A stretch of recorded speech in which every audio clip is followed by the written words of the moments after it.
ഓം നമോ ഭഗവതേ വാസുദേവായ. ഓം ശ്രീകൃഷ്ണ പരമാത്മനേ നമഃ. ഭാഗവത മാഹാത്മ്യം തുടരുന്നു. അങ്ങനെ എല്ലാവരും ഭാഗവതം കേൾക്കാൻ തയ്യാറായി ഒരുമിച്ചിരിക്കുന്ന അവസരത്തിൽ മഹാത്മാവായ നാരദരോട് സനകാദികൾ ശ്രീമദ് ഭാഗവതത്തിൻ്റെ മാഹാത്മ്യത്തെ സ്പഷ്ടമായി ഉപദേശിച്ചു. കുമാര ഊജുഹു അതത്തെ സംപ്രവീക്ഷ്യാമോ മഹിമാശുഗശാസ്ത്രജഃ യസ്യ ശ്രവണമാത്രേണ മുക്തിക്കരതലേ സ്ഥിത. സനകാദികൾ പറഞ്ഞു, അങ്ങേക്കു മംഗളം ഭവിക്കട്ടെ. ശുഗശാസ്ത്രത്തിൻ്റെ മഹിമയെ ഞങ്ങൾ അങ്ങയോട് ശരിയായി പറയാം. അതിനെ കേൾക്കുന്നത് കൊണ്ടുതന്നെ മുക്തി കരസ്ഥിതമാകുന്നു. സദാസേവ്യ സദാസേവ്യ ശ്രീമദ് ഭാഗവതീ കഥ യസ്യാ ശ്രവണമാത്രേണ ഹരിശ്ചിത്തം സമാശ്രയേത്. എത്ര ദിവസം കൊണ്ടാണ് ഭാഗവത ശ്രവണം പൂർത്തിയാക്കേണ്ടതെന്ന നാരദ പ്രശ്നത്തിന് ദിവസനിർണയമില്ലെന്ന് ഉത്തരം പറയുന്നു. ശ്രീമദ് ഭാഗവത കഥ എപ്പോഴും ജീവിതകാലം മുഴുവനും സേവിപ്പാൻ യോഗ്യയാകുന്നു. ആ കഥ കേൾക്കുന്നവരുടെ ചിത്തത്തിൽ ശ്രീഹരി പ്രകാശിക്കും. അർത്ഥവിചാരപൂർവം ശ്രവിച്ചാൽ പിന്നെ പറയണമോ? സത്തുക്കളാൽ നിരന്തര ശ്രവണയോഗ്യമായിരിക്കുന്നത് ഭാഗവത കഥ ഒന്നു തന്നെയാണെന്നു സാരം. യോഗികൾ നിർവികൽപ്പ സമാധിയിൽ അനുഭവിക്കുന്നതായ പരമാനന്ദം ഭാഗവത ശ്രവണത്താൽ ലഭിക്കും. അതുകൊണ്ടാണ് ആനന്ദസ്വരൂപനായ ഹരി ചിത്തത്തെ സമാശ്രയിക്കുമെന്ന് പറഞ്ഞത്. ചിത്തസ്ഥിതനായ ഹരി ആനന്ദസ്വരൂപനാകുന്നു. ആ പരമാനന്ദത്തെ പ്രതിബന്ധിക്കുന്ന കാമാദി ചിത്തവൃത്തികൾ ഭാഗവത കഥാശ്രവണം നിമിത്തം നശിക്കും. ശ്രോതാക്കളുടെ ചിത്തവൃത്തിയെ ഇതര വിഷയങ്ങളിൽ നിന്നും തിരിച്ച് പരമാത്മാവിൽ സംയോജിപ്പിക്കുവാനുള്ള ദിവ്യശക്തി ശ്രീമദ് ഭാഗവത കഥയ്ക്കുള്ളതുപോലെ മറ്റൊരു കഥയ്ക്കുമില്ലാത്തതിനാൽ സദാ സേവിക്കണം. ഗ്രന്ഥോഷ്ടാദശസാഹസ്രോ ദ്വാദശസ്കന്ധസംഹിതഃ പരീക്ഷിച്ചുഗസംവാദഃ ശൃണു ഭാഗവതം ച തത്. ഭാഗവതത്തിൽ 18,000 ശ്ലോകം 12 സ്കന്ധങ്ങളിൽ അടങ്ങിയിരിക്കുന്നു. പരീക്ഷിത്തു മഹാരാജാവിനും ശ്രീ ശുഗർക്കും തമ്മിലുള്ള സംവാദമായിട്ടാണ് ഭാഗവതം ഉണ്ടായിരിക്കുന്നത്. ഹേ നാരദ, ആ ഭാഗവതത്തെ കേൾക്കുക. താവത് സംസാരചക്രേസ്മിൻ ഭ്രമതേ ജ്ഞാനദഃ യാവത് കർണകഥാ നാസ്തി ശുഗശാസ്ത്രകഥാക്ഷണം. ശുഗശാസ്ത്രകഥ അല്പകാലമെങ്കിലും ഏതൊരു പുരുഷൻ്റെ കർണപുടങ്ങളിൽ പ്രവേശിക്കാതിരിക്കുന്നുവോ ആ കാലം വരെ ആത്മസ്വരൂപത്തെ അറിയാത്ത ദോഷം നിമിത്തം ഈ സംസാരചക്രത്തിൽ കിടന്ന് ചുറ്റിത്തിരിയുന്നു. എപ്പോൾ ശുഗശാസ്ത്രസാര ശ്രവണഭാഗ്യം ലഭിക്കുന്നുവോ അതുതന്നെയാകുന്നു സംസാരചക്ര ഭ്രമണാവസാന കാലമെന്ന് നിർണയം. കിം ശ്രുതേർബഹുഭിഃ ശാസ്ത്രൈ പുരാണൈശ്ച ഭ്രമാവഹൈഃ ഏകം ഭാഗവതം ശാസ്ത്രം മുക്തിദാനേന ഗർജതി. ബഹുവിധം ഭ്രമങ്ങളെ ജനിപ്പിക്കുന്ന ബഹുശാസ്ത്രങ്ങൾ, പുരാണങ്ങൾ എന്നിവയെ കേൾക്കുന്നത് കൊണ്ട് എന്തു ബലം? ഭാഗവതശാസ്ത്രം ഒന്നുതന്നെ മുക്തിയെ നൽകുവാൻ സമർത്ഥമെന്ന് ഗർജിക്കുന്നു. കഥാ ഭാഗവതസ്യാപി നിത്യം ഭവതി യദ്ഗൃഹേ തദ്ഗൃഹം തീർത്ഥരൂപം ഹി വസതാം പാപനാശനം. ആരുടെ ഗൃഹത്തിൽ നിത്യവും ഭാഗവത കഥാപ്രസ്താവം നടക്കുന്നുവോ ആ ഗൃഹം പ്രശസ്തമായ തീർത്ഥസ്ഥാനമാകുന്നു. ആ ഗൃഹത്തിൽ വസിക്കുന്നവരുടെ പാപം ആ കഥാശ്രവണത്താൽ നശിക്കുന്നു. അശ്വമേധസഹസ്രാണി വാജപേയശതാനി ച ശുഗശാസ്ത്രകഥായാശ്ച കലാം നാർഹന്തി ഷോഡശീം. സഹസ്ര അശ്വമേധങ്ങളും 100 വാജപേയങ്ങളും ഭാഗവത കഥയുടെ 16 മാഹാത്മ്യത്തെ അർഹിക്കുന്നില്ല. താവത് പാപാനി ദേഹേസ്മിൻ നിവസന്തി തപോധനാഃ യാവന്ന ശ്രൂയതേ സമ്യക് ശ്രീമദ് ഭാഗവതം നരേഹി. ഹേ തപോധനന്മാരെ, മനുഷ്യർ എത്ര കാലം വരെ ശ്രീമദ് ഭാഗവതത്തെ സാദരം ശ്രവിക്കാതെ ഇരിക്കുന്നുവോ ആ കാലം വരെ മാത്രമേ അവരുടെ ശരീരത്തിൽ പാപബാധ ഉണ്ടാകുകയുള്ളൂ. ഭാഗവതം കേൾക്കുന്ന ഒരുവൻ്റെ ശരീരത്തെ ബാധിപ്പാൻ പാപങ്ങൾക്കു ശക്തിയില്ല. ന ഗംഗാ ന ഗയാ കാശി പുഷ്കരം ന പ്രയാഗകം ശുഗശാസ്ത്രകഥായാശ്ച ഫലേന സമതാം നയേത്. ഗംഗ, ഗയ, കാശി, പുഷ്കരം, പ്രയാഗം മുതലായ പുണ്യനദികൾ പുണ്യക്ഷേത്രങ്ങൾ, പുണ്യസ്ഥലങ്ങൾ, പുണ്യതടാകങ്ങൾ ഇവയ്ക്കൊന്നിനും ഭാഗവതത്തിനു തുല്യമായ മാഹാത്മ്യമില്ല. ശ്ലോകാർദ്ധം ശ്ലോകപാദം വാ നിത്യം ഭാഗവതോത്ഭവം പടസ്വസമുഖേനൈവ യദീച്ഛസി പരാം ഗതിം. ഭാഗവതത്തിലുള്ള ഒരു പദ്യമോ അതിൻ്റെ അർദ്ധാംശമോ ഒരു പാദമോ സ്വമുഖത്താൽ തന്നെ ഉച്ചരിക്കുക. പരഗതിയെ അങ്ങ് ആഗ്രഹിക്കുന്നുവെങ്കിൽ ഭാഗവത പഠനം തന്നെ സുഗമവും പരമവുമായ ഉപായം.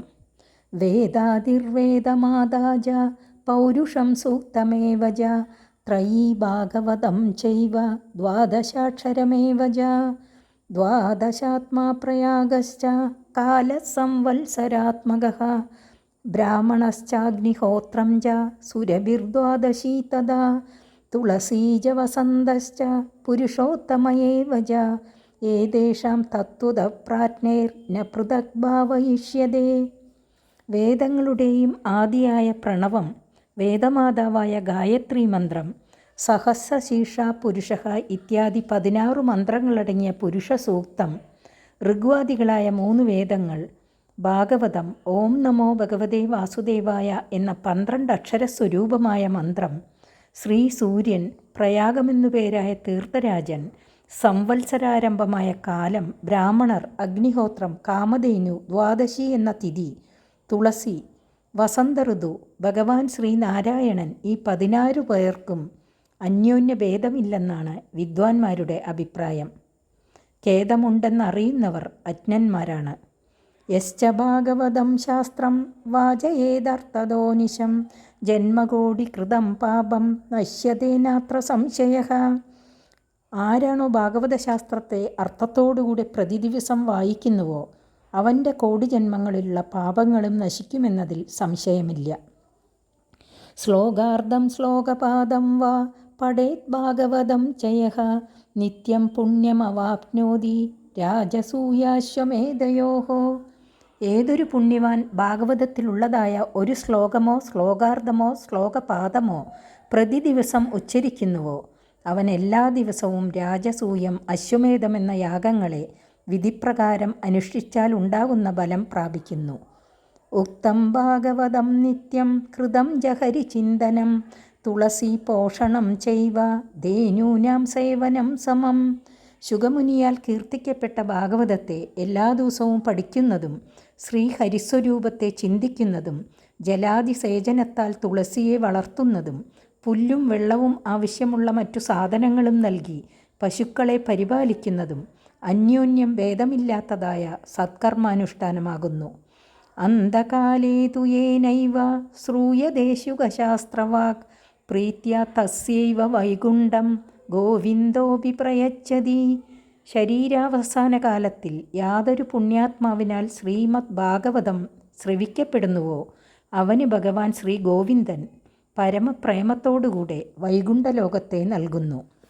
ഹേമസിംഹയുധം ചൈതത് വൈഷ്ണവായ ദദാതിജ കൃഷ്ണേന സഹ സായുജ്യം സപുമാം ലഭതേ ധ്രുവം.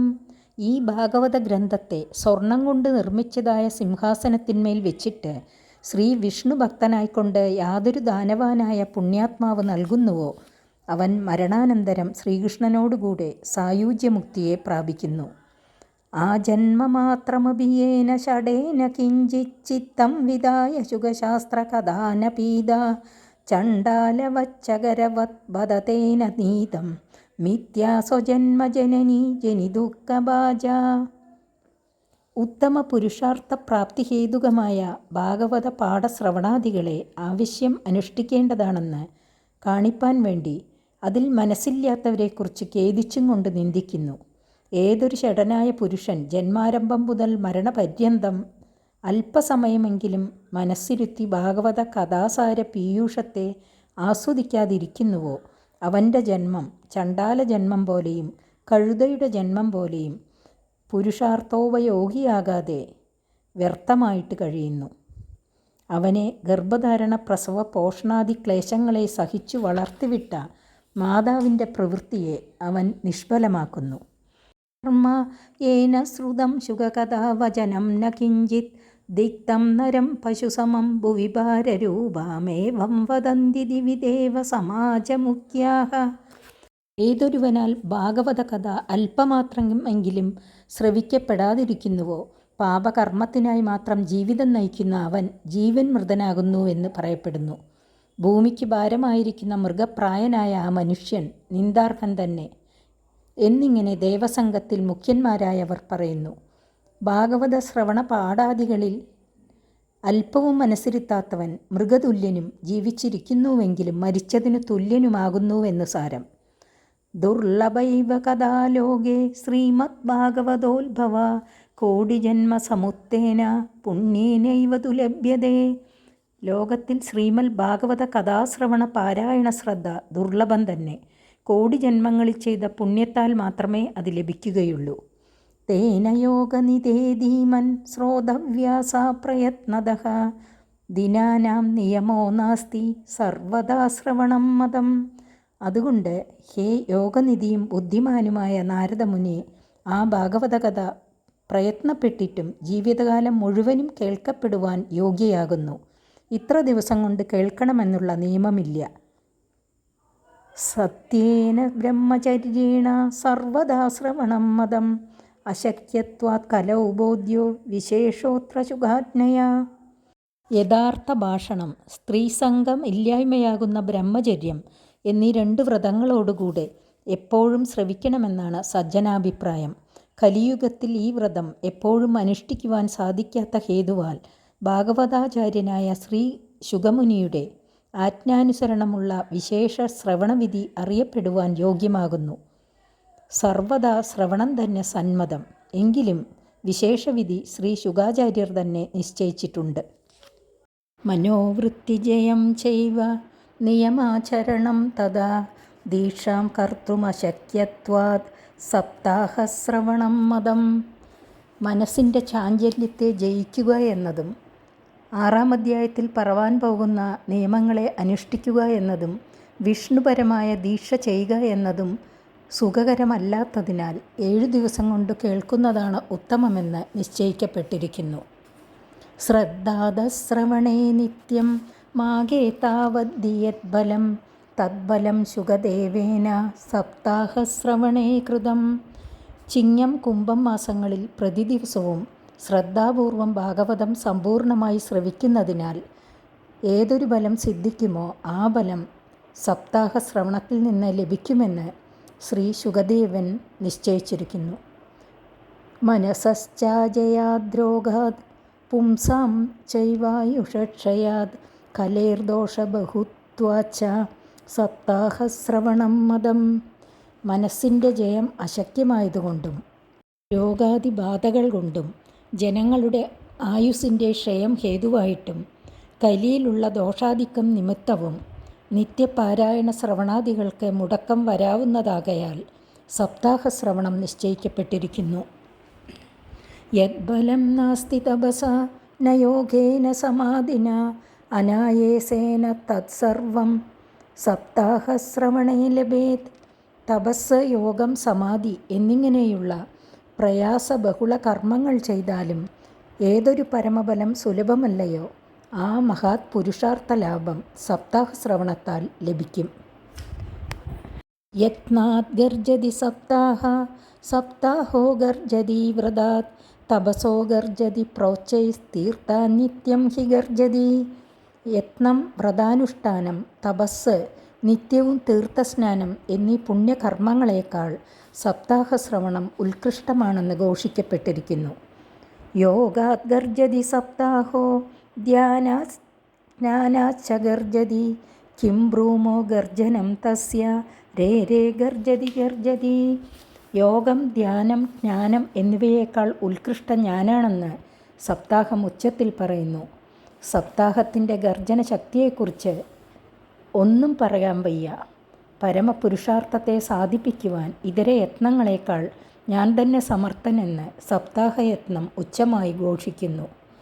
ശൗനക ഉവാച സാശ്ചര്യമേതത് കഥിതം കഥാനകം ജ്ഞാനാദിധർമാൻ വിഗണയ്യ സാമ്പ്രതം നിശ്രേയസേ ഭാഗവതം പുരാണം ജാതം കുതോ യോഗവിദാദിസൂചകം.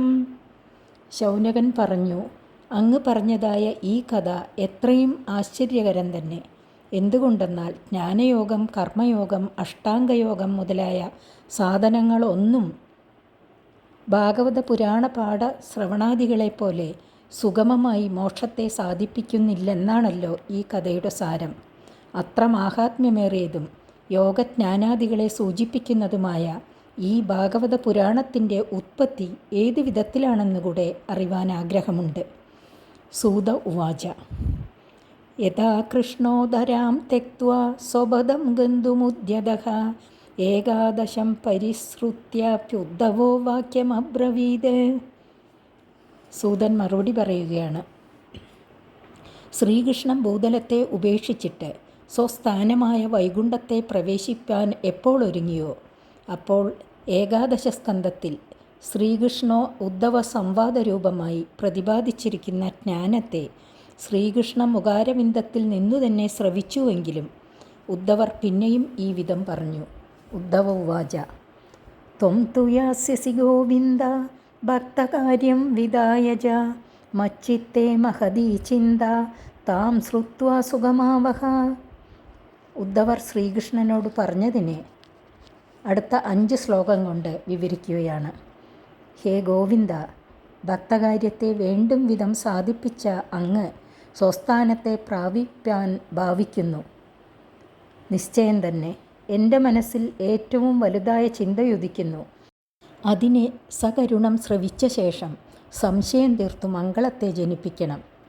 ആഗതോയം കലിർഘോരോ ഭവിഷ്യന്തി പുനഃകലാഹ തത്സംഗേനൈവ സന്തോപി ഗമിഷ്യന്തുഗ്രതാം യഥാ തഥാ ഭാരവതീ ഭൂമിർ ഗോരൂപേയം കമാശ്രയേത് അന്യോന ദൃശ്യതേത്രാദ ത്വത്തക്കമലലോചന.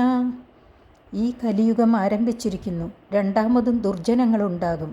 അവരുടെ സംസർഗത്താൽ സാധുജനങ്ങൾ കൂടെ ക്രൂരന്മാരായി ഭവിക്കും.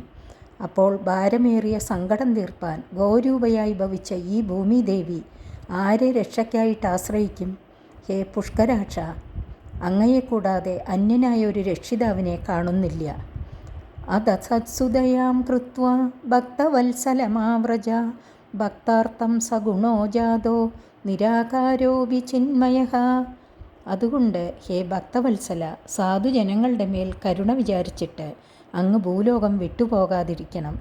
ആകൃതിയില്ലാത്തവനും ജ്ഞാനസ്വരൂപനുമായ അങ്ങ് ഭക്തി പരിപാലനത്തിനു വേണ്ടിയിട്ടല്ലേ സത്വഗുണത്തെ അംഗീകരിച്ച് അവതരിച്ചിരിക്കുന്നത്?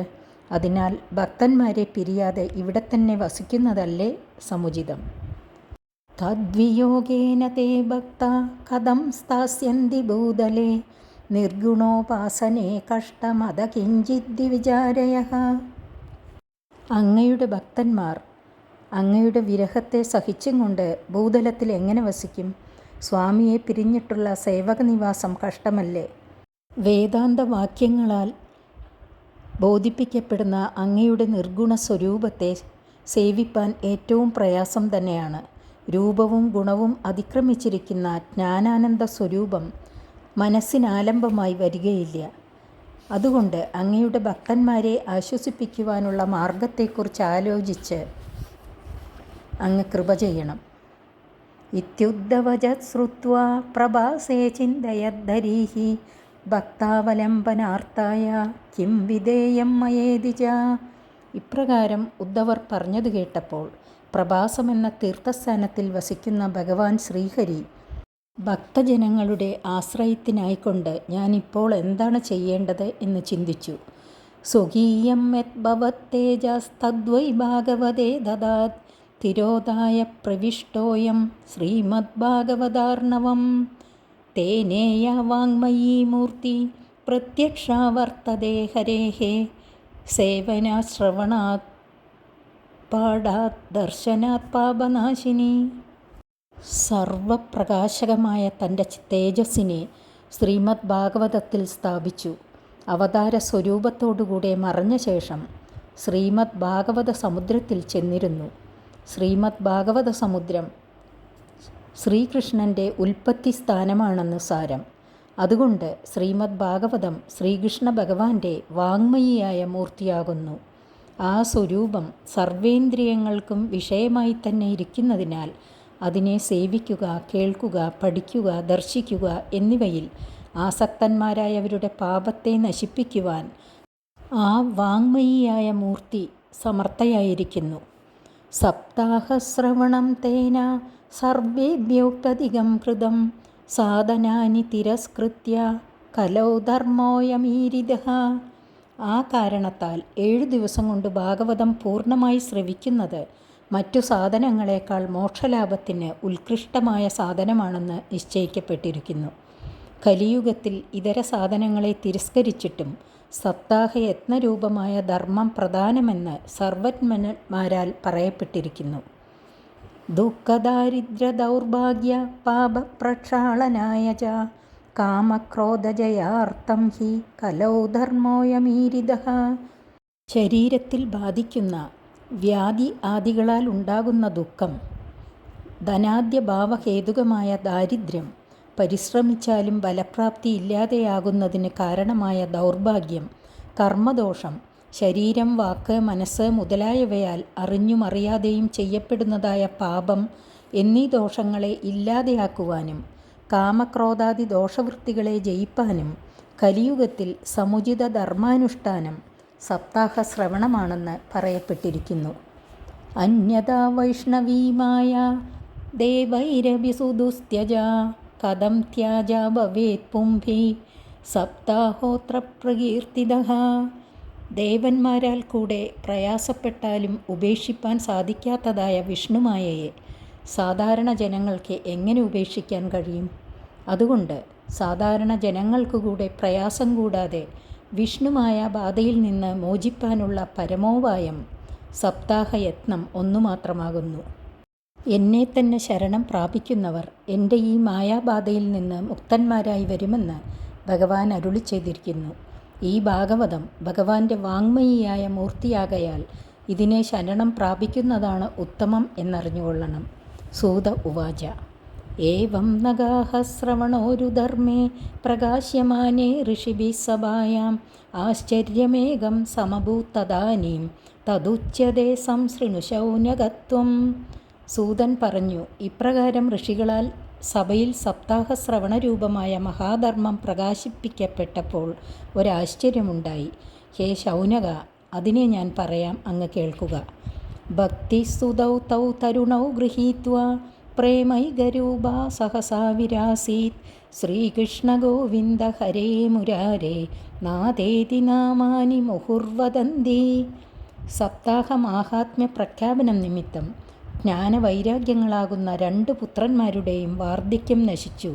പ്രേമമാകുന്ന മുഖ്യസ്വരൂപത്തോടുകൂടിയ ഭക്തിയാകുന്ന മാതാവ് യുവാക്കന്മാരായ ആ 2 പുത്രന്മാരോട് കൂടെ ചേർന്ന് ഹേ കൃഷ്ണ, ഹേ ഗോവിന്ദ, ഹേ ഹരേ, ഹേ മുരാരേ, ഹേ നാഥ എന്ന നാമങ്ങളെ വീണ്ടും വീണ്ടും ഉച്ചത്തിൽ ഉച്ചരിച്ചും കൊണ്ട് പെട്ടെന്ന് ആ സഭയിൽ പ്രത്യക്ഷയായി ഭവിച്ചു. നാമസങ്കീർത്തനം ഭക്തിസ്വരൂപമാണെന്ന് സൂചിപ്പിച്ചിരിക്കുന്നു. താം ചാഗതാം ഭാഗവതാർത്ഥഭൂഷാം സുചാരുവേഷാം ദദൃശു സദസ്യാഃ കഥം പ്രവിഷ്ട കഥമാഗതേയം മധ്യേ മുനീനാമിതി തർക്കയന്തഃ. ഭഗവത് ഭക്തന്മാരുടെ ദിവ്യാലങ്കാര സ്വരൂപയും മനോഹര വേഷത്തോടു കൂടിയവളുമായ ഭക്തി അവിടെ ആഗമിച്ചിരിക്കുന്നതിനെ കണ്ട് സദസ്യന്മാർ ഈ മഹതി ഇവിടെ എപ്പോൾ എങ്ങനെ വന്നു, മുനികളുടെ മധ്യത്തിൽ എങ്ങനെ പ്രവേശിച്ചു എന്നിങ്ങനെ വിചാരം ചെയ്തുകൊണ്ട് ആ മനോഹര സ്വരൂപത്തെ നോക്കിക്കൊണ്ടിരുന്നു. ഊജുകുമാരാവചനം തദാനീം കഥാർത്ഥതോ നിഷ്പതിതാതുനേയം ഏവം ഗിരസ്സ സസുതാ നിശമ്യ സനത്കുമാരം നിജഗാതനമ്ര.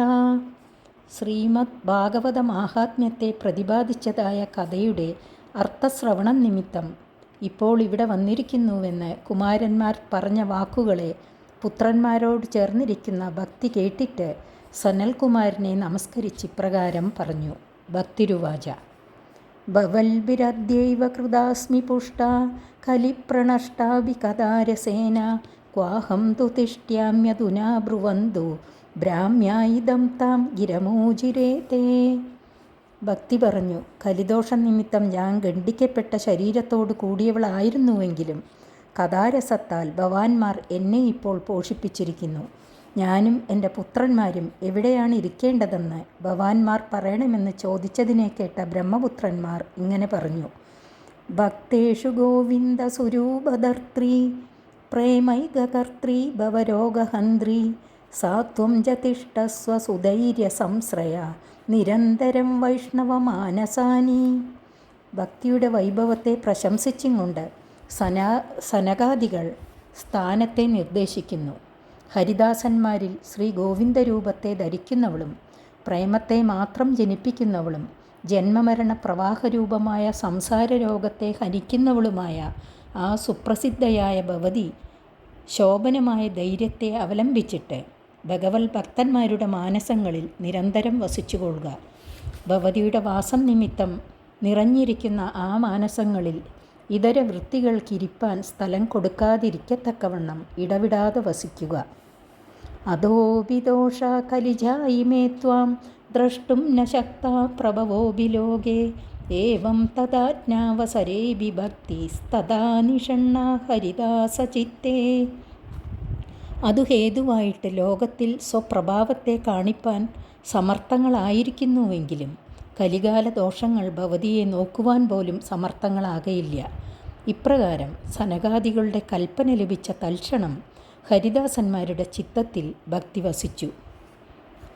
സകലഭുവനമധ്യേ നിർധനാസ്തേ വിധന്യ നിവസതി ഹൃദിയേഷാം ശ്രീഹരേർഭക്തിരേഖ ഹരിരപി നിജലോകം സർവദാദോ വിഹായ പ്രവിശതി ഹൃദി തേഷാം ഭക്തിസൂത്രോപനന്ദഃ.